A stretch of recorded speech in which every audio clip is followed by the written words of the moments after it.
एक छोटा सा कस्बा था शिवपुर। यह कस्बा ज्यादा अमीर नहीं था, लेकिन यहाँ के लोग दिल के बहुत अच्छे थे। सुबह होते ही मंदिर की घंटी, चाय की दुकानों से उठती भाप और स्कूल जाते बच्चों की आवाजें पूरे कस्बे को जगा देती थी। इसी कस्बे के बस स्टैंड के पास एक पुरानी सी गली में एक गरीब समोसे वाला रहता था। उसका नाम था रघु।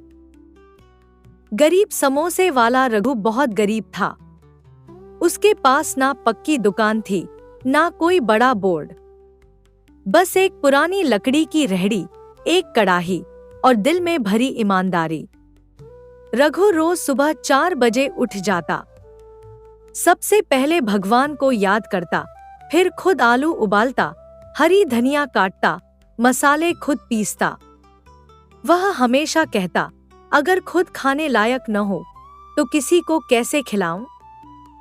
ताजे समोसों की खुशबू, सुबह 8 बजे तक रघु के समोसे तैयार हो जाते। जैसे ही कड़ाही में समोसे गिरते, पूरी गली में ताजे समोसों की खुशबू फैल जाती। लोग रुक जाते, बच्चे मचल जाते, ऑटो वाले भी ब्रेक मार देते।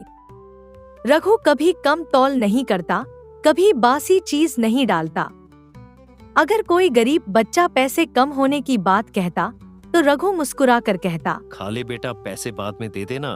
बगल में दूसरा समोसे वाला, लेकिन रघु की रेहड़ी के बिल्कुल बगल में एक और समोसे वाला भी था। उसका नाम था मोहन। मोहन के पास बड़ी छतरी, चमकदार बोर्ड और ऊंची आवाज में चिल्लाने की आदत थी। लेकिन सच्चाई कुछ और थी। मोहन के पास ज्यादा जाते, क्योंकि उसके समोसे थोड़े सस्ते थे। मोहन मन ही मन रघु का मजाक उड़ाता। इतनी मेहनत करके क्या मिलेगा, दुनिया सस्ता देखती है। कुछ ही दिनों बाद कस्बे में अजीब बातें होने लगी।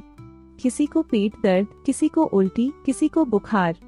डॉक्टर पूछ, बाहर कुछ खाया था? हाँ, बस स्टैंड के पास समोसे।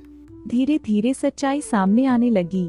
लोग ध्यान देने लगे कि जो लोग रघु के समोसे खाते हैं उन्हें कुछ नहीं होता, लेकिन जो मोहन के समोसे खाते हैं वही बीमार पड़ते हैं। अब लोग समझने लगे, मोहन ने गलती मानने की बजाय रघु को बदनाम करना शुरू किया। वह लोगों से कहता, डैश रघु भी वही तेल इस्तेमाल करता है। सब झूठ है, लेकिन सच ज्यादा दिन छुपता नहीं।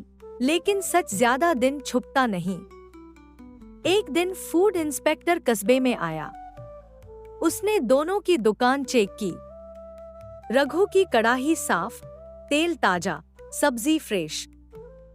मोहन की कड़ाही से बदबू, तेल काला, आलू सड़े हुए। मोहन की दुकान तुरंत बंद कर दी गई। उस पर जुर्माना लगा और कस्बे में बदनामी फैल गई। मोहन रोने लगा।